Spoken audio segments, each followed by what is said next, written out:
नमस्कार, India TV देख रहे हैं आप। आपके साथ मैं हूं प्राची पाराशर। प्रधानमंत्री नरेंद्र मोदी ने आज पाकिस्तान की आवाम से सीधी बात की। आज पाकिस्तान के 24 करोड़ लोगों के पास मौका है कि वो अपनी आर्मी की माने या भारत के प्रधानमंत्री की बात सुने। आज पाकिस्तान के लोगों को तय करना है कि उन्हें शांति से रोटी खानी है या भारत की गोली खानी है। मोदी ने आज पाकिस्तानी आर्मी की ब्रांडिंग कर दी। ये साफ साफ कह दिया कि पाकिस्तानी आर्मी आतंकियों के साथ है और उनके जरिए पैसे कमाती है। मोदी ने कहा, सुख चैन से जियो, रोटी खाओ, वरना मेरी गोली तो है ही। भारत की तरफ आंख उठाने की गलती मत करना, वरना किसी कीमत पर नहीं बख्शेंगे। जो हमारी बहनों बेटियों का सिंदूर मिटाएगा, हम उसे मिटा देंगे। आतंक फैलाने वाले सोच लें कि मोदी से मुकाबला करना कितना मुश्किल होता है। हम यहाँ बैठे बैठे ही पाकिस्तान के आतंकी ठिकाने मिट्टी में मिला सकते हैं। पाकिस्तान की एयरबेस अभी तक आईसीयू में है। भारत टूरिज्म पर विश्वास करता है। पाकिस्तान के लिए टेररिज्म ही टूरिज्म है। नरेंद्र मोदी ने आज पाकिस्तान को दुश्मन देश घोषित कर दिया। मोदी ने दुश्मनी की परिभाषा भी बता दी, उसका कैरेक्टर भी खोल दिया। अब ये पाकिस्तान की आवाम को तय करना है कि वो आतंकवादियों का साथ देंगे या अपना भविष्य संवारेंगे।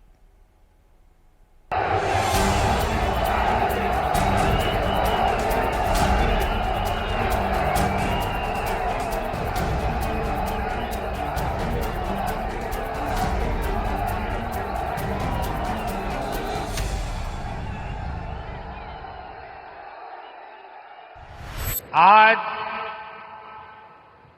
26 मई का दिन है। साल 2014 में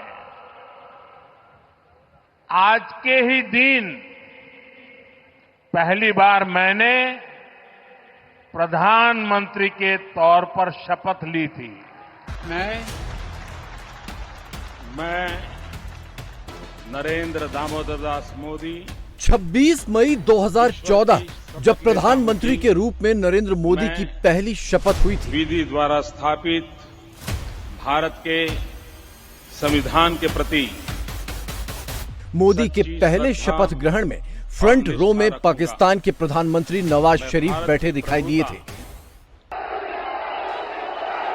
और आज 26 मई 2025 को गुजरात में नरेंद्र मोदी का ये ऐलान सुनाई दिया।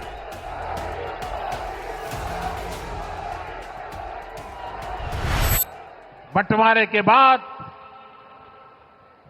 जिस देश का जन्म हुआ, उसका एकमात्र लक्ष्य भारत से दुश्मनी है, भारत से नफरत है, भारत का नुकसान करना है। नरेंद्र मोदी ने अब तय कर दिया है, पाकिस्तान दुश्मन था, दुश्मन है और दुश्मन ही रहेगा। और जब दुश्मनी का ऐलान हो ही गया है तो मोदी उसे अच्छी तरह निभाना जानते हैं। सुख चैन की जिंदगी जियो, रोटी खाओ, वरना मेरी गोली तो है ही। रोटी खाओ वरना गोली खाओ। नरेंद्र मोदी पाकिस्तान पर इतने कठोर पहले कभी नहीं थे। गुजरात के दाहोद में नरेंद्र मोदी ने पाकिस्तान के लिए दुश्मन वाली ब्रांडिंग की और शाम में कच्छ के भुज जाकर मोदी ने उस दुश्मनी की परिभाषा बता दी। जिस कच्छ पर पाकिस्तान ने ड्रोन और मिसाइल से हमला करने की कोशिश की थी, उसी कच्छ की धरती पर खड़े होकर नरेंद्र मोदी ने पाकिस्तान को लास्ट वार्निंग दी थी। ये वार्निंग पाकिस्तान की सेना के लिए है, पाकिस्तान की सरकार के लिए है, पाकिस्तान की आवाम के लिए मोदी ने एक सलाह दी है। लेकिन तुमने गलती की तो तुम्हें सजा भी भुगतनी पड़ी। साथियों, भारत की लड़ाई सीमा पार पल रहे आतंकवाद से। जो आज इस आतंकवाद को पाल पोस रहा है, उससे हमारी दुश्मनी है। मैं कच्छ की इस धरती से, पाकिस्तान की सीमा पर सटा हुआ मेरा जिला है, मैं पाकिस्तान के लोगों को भी कहना चाहता हूं, क्या पाया आपने? हिंदुस्तान दुनिया की चौथी इकोनॉमी बन गया और तुम्हारा हाल क्या है? तुम्हारे बच्चों के भविष्य को बर्बाद किसने किया? तुम्हें दर दर भटकने के लिए मजबूर किसने किया? ये आतंकवाद के आकाओं ने।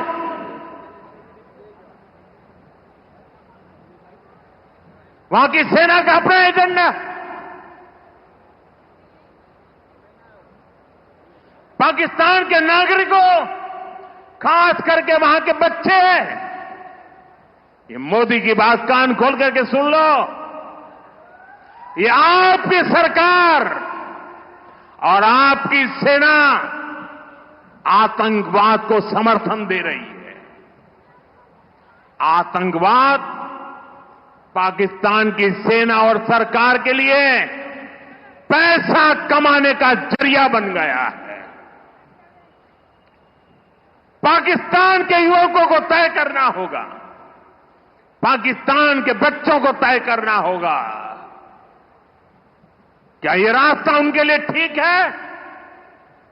क्या उनका भला हो रहा है? सत्ता के लिए जो एक खेल खेले जा रहे हैं, क्या उससे पाकिस्तान के बच्चों की जिंदगी बनेगी?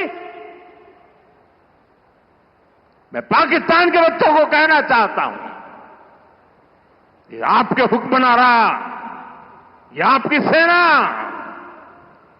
आतंकवाद के साए में पल रही है। वो आपके जीवन में खतरे पैदा कर रही है, आपके भविष्य को नष्ट कर रही है,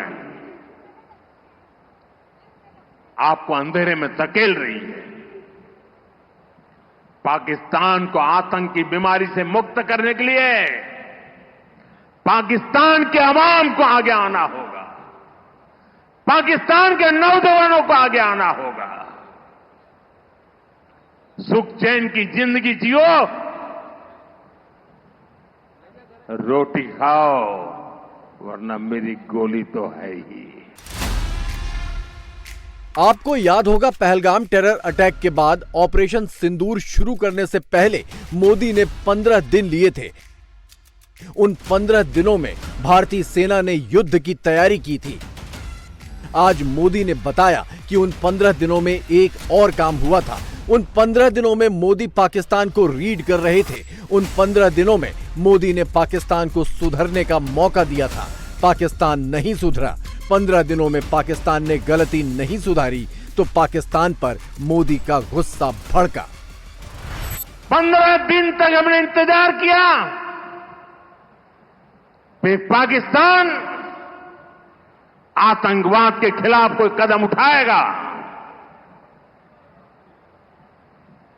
लेकिन शायद आतंकवाद ही उनकी रोजी रोटी है।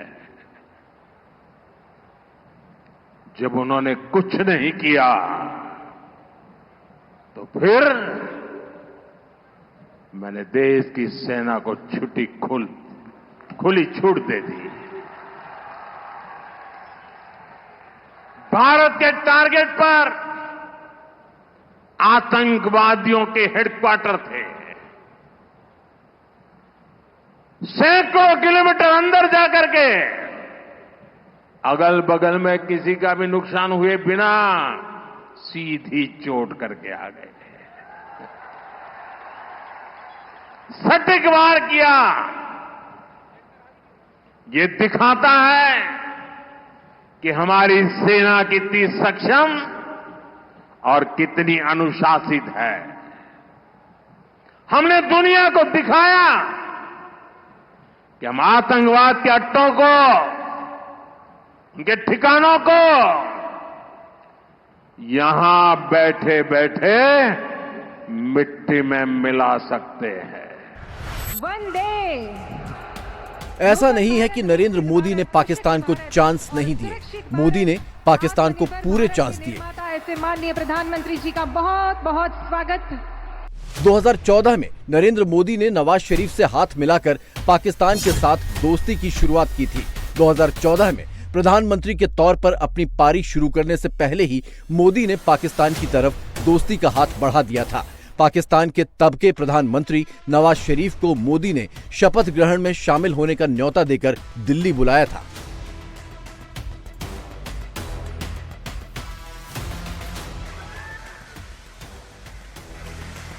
पिछले 11 साल में भारत और पाकिस्तान के लोगों ने वो दिन भी देखा जब भारत के प्रधानमंत्री बिना किसी पूर्व कार्यक्रम के पाकिस्तान के लाहौर एयरपोर्ट उतर गए थे और नवाज शरीफ के साथ पाकिस्तान सरकार के हेलीकॉप्टर में बैठकर उनके घर गए थे। लेकिन पाकिस्तान ने मोदी की दोस्ती की कद्र नहीं की।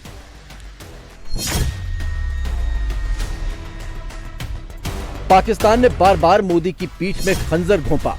2 बार तो शरीफ खानदान ने ही मोदी की पीठ में खंजर घोंपा। नवाज शरीफ के समय पठानकोट एयरबेस पर अटैक हुआ था। शहबाज शरीफ के समय पहलगाम अटैक हो गया। जरा सोचिए, बाल बच्चों के सामने पिता को गोली मार दी। आज भी वो तस्वीरें देखते हैं तो खून खौल जाता है। आतंकवादियों ने 140 करोड़ भारतीयों को चुनौती दी थी। इसलिए मोदी ने वही किया जिसके लिए देशवासियों ने, आपने मुझे प्रधान सेवक की जिम्मेदारी दी। पाकिस्तान से अब दुश्मनी ही सही, नरेंद्र मोदी पूरी तरह तैयार हैं। नरेंद्र मोदी ने भारत की नई पाकिस्तान पॉलिसी बना दी है। इस पॉलिसी में एक ही शब्द महत्वपूर्ण है, दुश्मन, दुश्मन, दुश्मन। भारत माता की। पाकिस्तान अब घोषित तौर पर भारत का दुश्मन मुल्क है। पाकिस्तान से अब दोस्ती नहीं होगी, सिर्फ दुश्मनी होगी। बंटवारे के बाद जिस देश का जन्म हुआ, उसका एकमात्र लक्ष्य भारत से दुश्मनी है, भारत से नफरत है, भारत का नुकसान करना है। लेकिन भारत का लक्ष्य अपने यहां गरीबी को दूर करना है, अपनी अर्थव्यवस्था को मजबूत करना है, खुद को विकसित बनाना है। विकसित भारत का निर्माण तभी होगा जब भारत की सेनाएं भी मजबूत होगी और हमारी अर्थव्यवस्था भी दमदार होगी। हम इसी दिशा में लगातार काम कर रहे हैं। पूरी दुनिया में नरेंद्र मोदी सिर्फ एक देश को दुश्मन देश मानते हैं, वो है पाकिस्तान। दुश्मन को पीटना मोदी को अच्छे से आता है। मोदी को मालूम है कि दुश्मनी कैसे की जाती है। ऑपरेशन सिंदूर मोदी की उसी पॉलिसी का एक स्टेप है।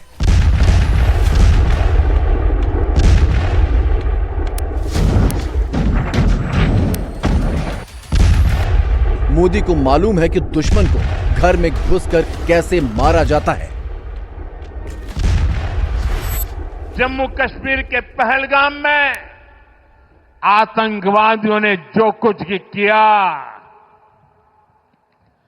क्या भारत चुप बैठ सकता है?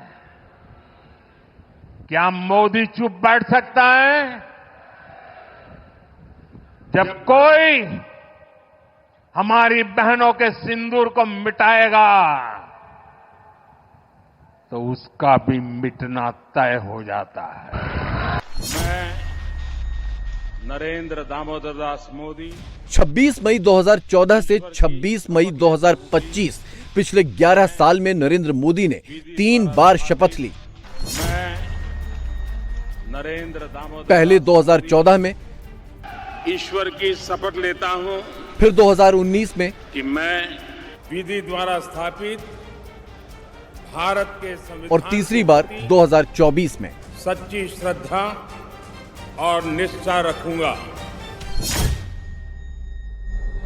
11 साल में भारत ने पाकिस्तान पर 3 स्ट्राइक की।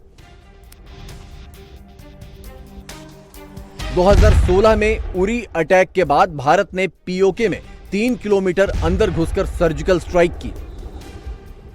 2019 में पुलवामा अटैक के बाद भारत ने पाकिस्तान में 90 किलोमीटर अंदर घुसकर बालाकोट पर एयर स्ट्राइक की और 2025 में पहलगाम टेरर अटैक के बाद भारत ने ऑपरेशन सिंदूर किया। इस बार पाकिस्तान के अंदर 315 किलोमीटर तक अटैक हुआ। 11 साल में पाकिस्तान के 4 प्रधानमंत्री बदल गए। 14 में नवाज शरीफ थे, 17 में शाहिद खकन अब्बासी आए, 18 में इमरान खान पाकिस्तान के वजीर आजम बने और 2022 से शहबाज शरीफ पाकिस्तान के प्रधानमंत्री की कुर्सी पर हैं। 11 साल में पाकिस्तान के 3 आर्मी चीफ बदल गए। 14 में राहिल शरीफ पाकिस्तान के आर्मी चीफ थे, 16 में कमर जावेद बाजवा पाकिस्तान के आर्मी चीफ बने और 2022 से आसिम मुनीर पाकिस्तान के आर्मी चीफ हैं। इन 11 साल में पाकिस्तान सिर्फ दुश्मनी निभाता रहा। अब मोदी की बारी है। मोदी ने अपनी तीनों सेनाओं को खुली छूट दी और हमारे शूरवीर ने वो कर दिखाया जो दुनिया ने पिछले कई दशकों से नहीं देखा था।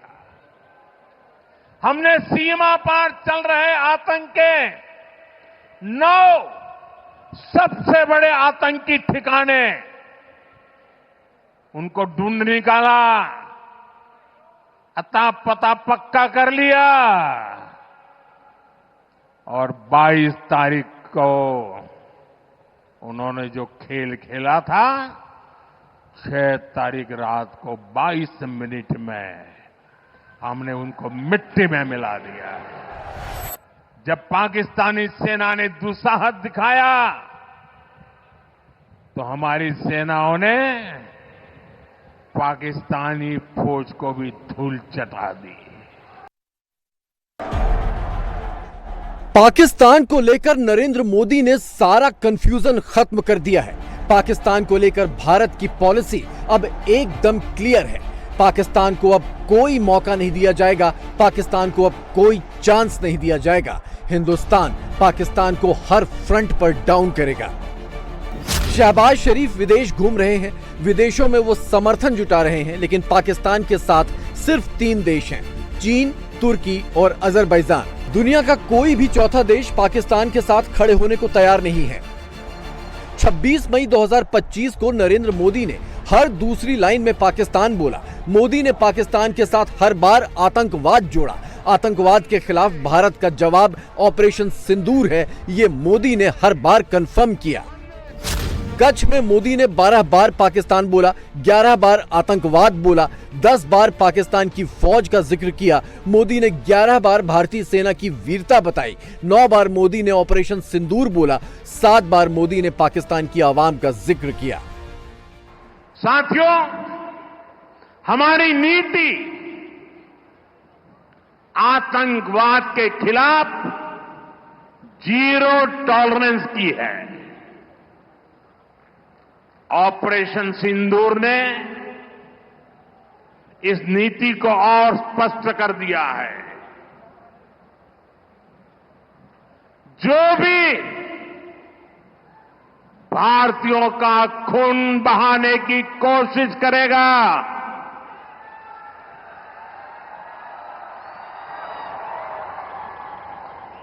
उसको उसकी भाषा में ही जवाब दिया जाएगा।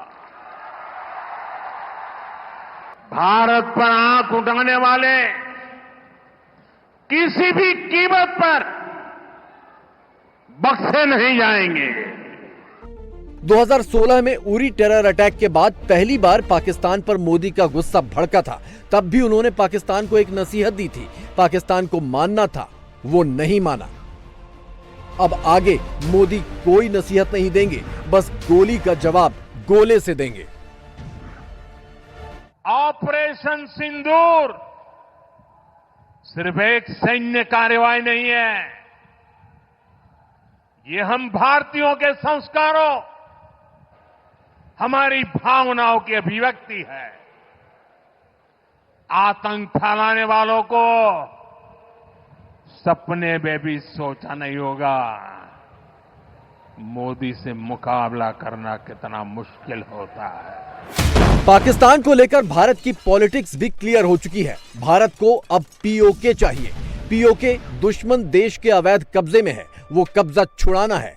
पीओके अगर आएगा तो नरेंद्र मोदी ही ला सकते हैं। हिंदुस्तान के 140 लोगों को इस बात का भरोसा है। जवाहरलाल नेहरू के समय पीओके वाला पार्ट चला गया था। 1948 में ही पाकिस्तान ने पीओके बना दिया। इंदिरा गांधी के पास पीओके वापस लाने का मौका था। इंदिरा ने शिमला समझौता किया लेकिन पीओके को वापस नहीं ला पाई। मनमोहन सिंह ने 10 साल राज किया लेकिन वो पीओके लाएंगे ऐसा वादा भी नहीं किया।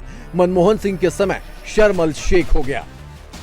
प्रधानमंत्री के रूप में मोदी के 3rd टर्म में अभी 4 साल बाकी हैं। इन्हीं 4 साल में नरेंद्र मोदी को पीओके लाना है। नरेंद्र मोदी जी ने सिंधु जल समझौता भी रद्द कर दिया जो जवाहरलाल जी कर गए थे। मोदी जी ने स्पष्ट कर दिया खून और पानी एक साथ नहीं बहेंगे। पाकिस्तान के सारे व्यापार के दरवाजे भी बंद कर दिए। ट्रेड और टेरर एक साथ नहीं चलेंगे और उनको कहा कि अब की बार अगर हिमाकत की तो जवाब ऐसा मिलेगा जो आपकी पुश्ते याद करेगी।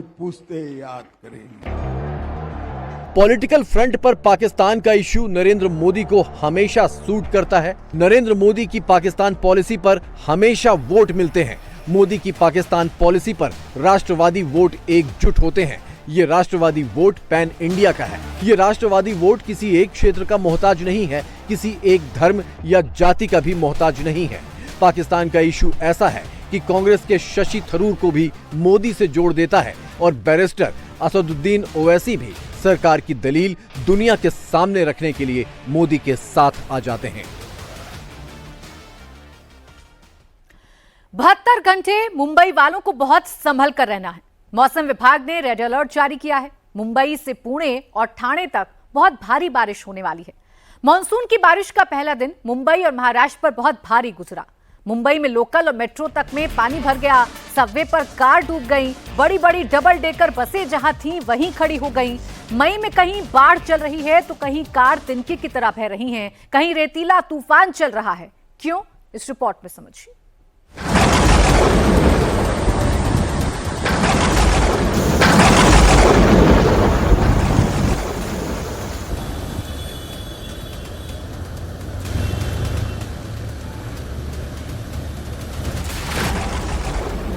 मई में मौसम इतना विकराल तो जून जुलाई में क्या होगा?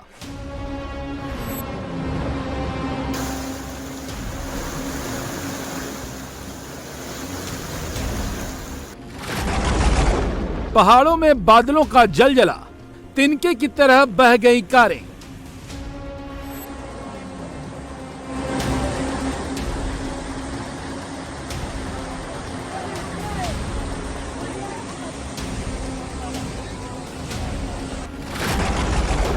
बड़े बड़े शहरों में डूबी गाड़ियां, सैलाब में थम गई रफ्तार।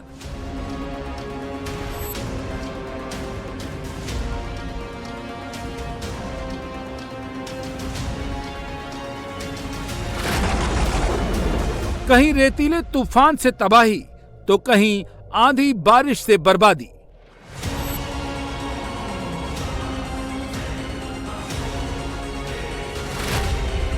मई में मौसम का जो ट्रेलर है, जून जुलाई का अंदाजा खुद ही लगा लीजिए। समंदर में तूफानी लहरें डरा रही हैं। पहाड़ों में बादल फटने का शोर कपा रहा है। मैदानों में बाढ़ की विभीषिका चिंता बढ़ा रही है। तूफानी हवाओं के साथ हो रही ताबड़तोड़ बारिश बेचैन कर रही है। रेतीले तूफान का ऐसा खौफ पहले कब देखा है? मई में हिंदुस्तान का मौसम 360 डिग्री क्यों बदल गया?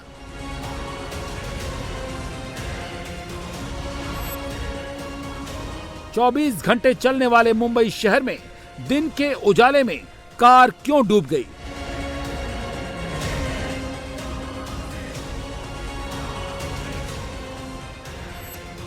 मुंबई के किंग सर्कल में एम्बुलेंस और बसें क्यों खड़ी हो गई? मई में पुल बहा ले जाने वाली इतनी भयंकर बाढ़ कैसे आ गई?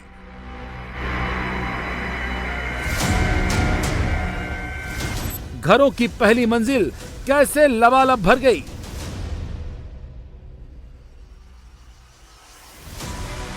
इसकी एक एक वजह बताएंगे। पहले मुंबई का हाल जान लेते हैं। ये मुंबई का किंग सर्कल है। मानसून की पहली बारिश में सड़क पर नदी बहने लगी।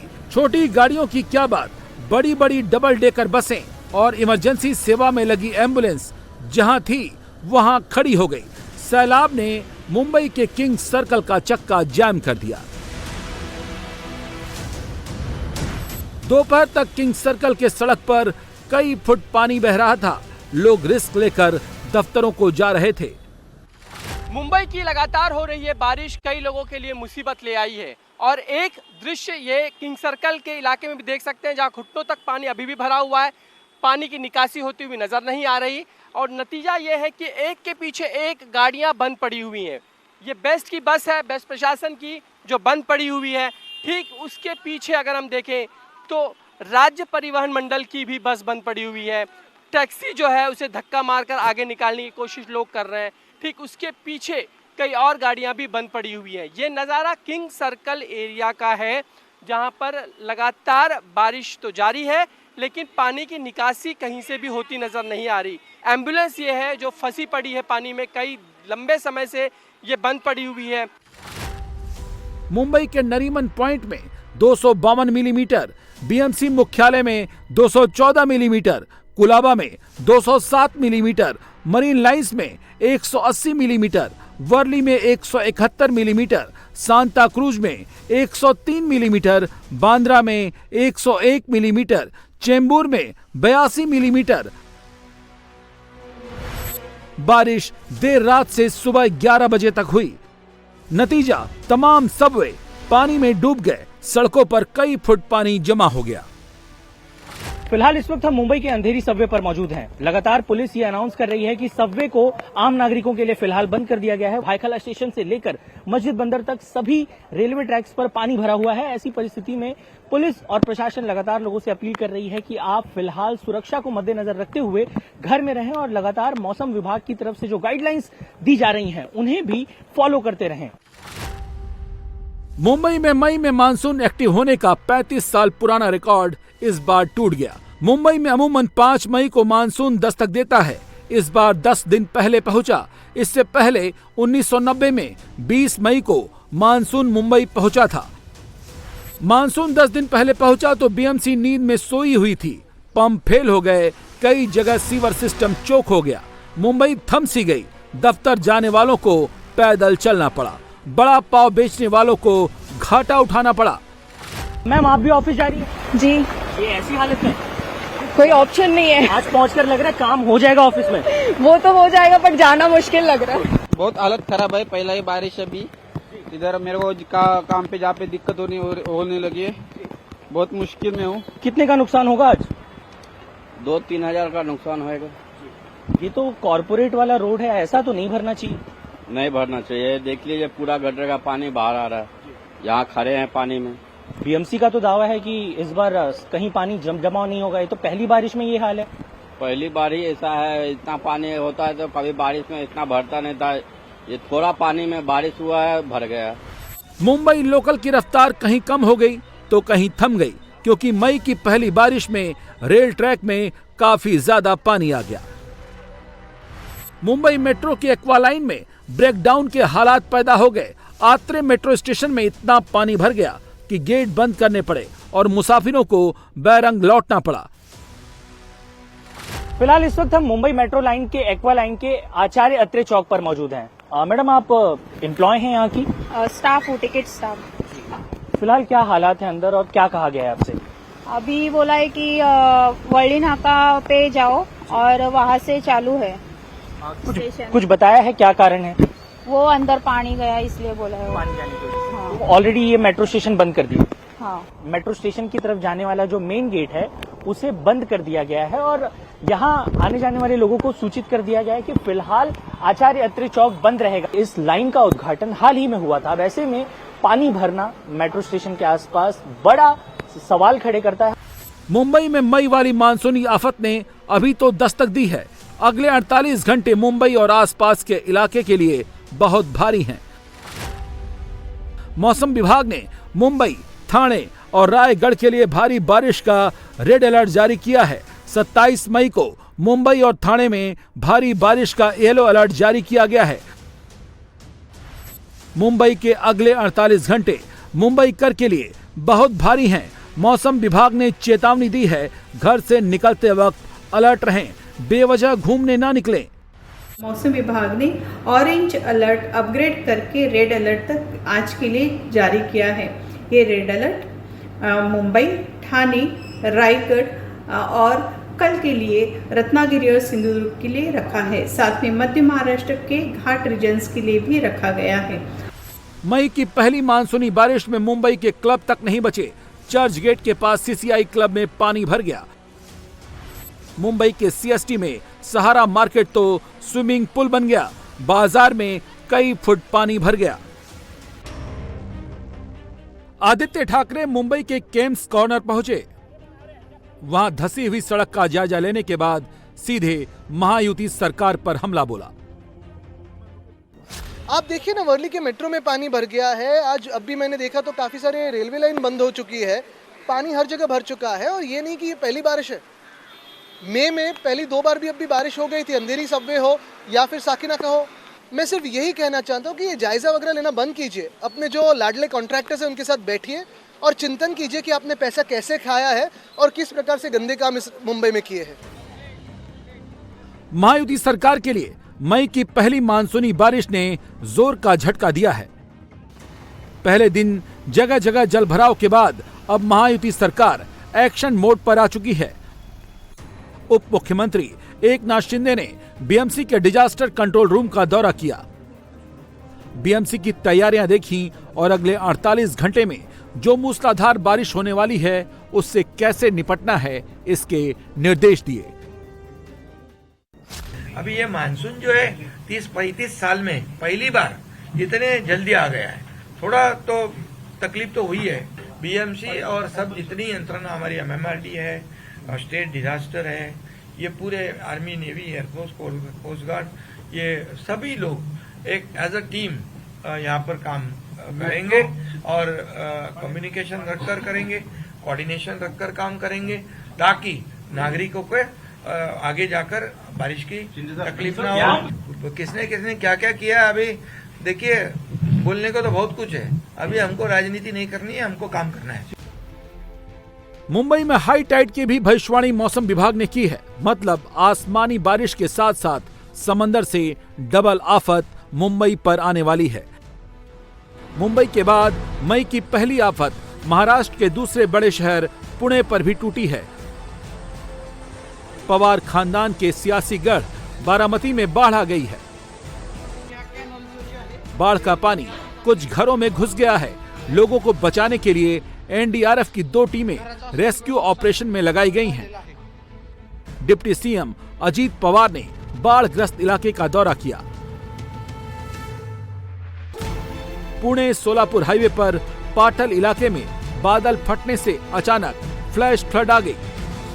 नीरा नदी में बाढ़ आ जाने से कुरबावी गांव बाढ़ की चपेट में आ गया। वहां 100 से ज्यादा लोगों को सुरक्षित ठिकानों पर भेजा गया है। बीड जिले के अहिल्यानगर में अचानक सैलाब आया और पुल को बहा ले गया। महाराष्ट्र के रायगढ़ जिले में भी अगले कुछ घंटों में भारी बारिश का रेड अलर्ट मौसम विभाग ने जारी किया है। पहले दिन की बारिश में यहां की सड़क धंस गई, बड़े बड़े गड्ढे हो गए। महाराष्ट्र के सांगली जिले में भारी बारिश से डैम का पानी ओवरफ्लो होने लगा। अगर अगले 48 घंटे फिर मूसलाधार बारिश हुई तो कई निचले इलाके डूब सकते हैं। सरकार ने लो लाइन एरिया और नदी के किनारे बसी बस्तियों को खाली कराना शुरू कर दिया है। अगले कुछ दिन महाराष्ट्र के 5 जिलों मुंबई, ठाणे, रत्नागिरी, सिंधुदुर्ग, पालघर और रायगढ़ में भारी बारिश हो सकती है। मराठवाड़ा के ऊपर भारी दबाव का क्षेत्र बना हुआ है, जिसकी वजह से भारी बारिश का अनुमान है। इतनी जोरदार बारिश कैसे होगी? एक तरह से क्लाउड बर्स्ट जैसी सिचुएशन आज मुंबई में देखी गई। ये क्लाउड बर्स्ट की सिचुएशन नहीं थी, जो IMD के क्राइटेरिया में नहीं बैठता है। जो कम दबाव का क्षेत्र था कर्नाटका के पास में, वो जो नॉर्दर्ली मूवमेंट था, तो वो गोवा कोंकण के पास में, यहाँ पे कोंकण के पास में था, जिससे चलते रत्नागिरी सिंधुदुर्ग में भी भारी से भारी वर्षा हुई है। अभी फिलहाल जो आप देख रहे हैं, इसमें मुंबई रीजन और रायगढ़ के इसमें हम लोग काफ़ी बारिश देख रहे हैं। इसका रीज़न है एक कम दबाव का क्षेत्र जो मराठवाड़ा के ऊपर था, और जो मिड लेवल है, जो इसमें वेरी स्ट्रॉन्ग विंड्स है, बहुत तेज़ हवाएं हैं।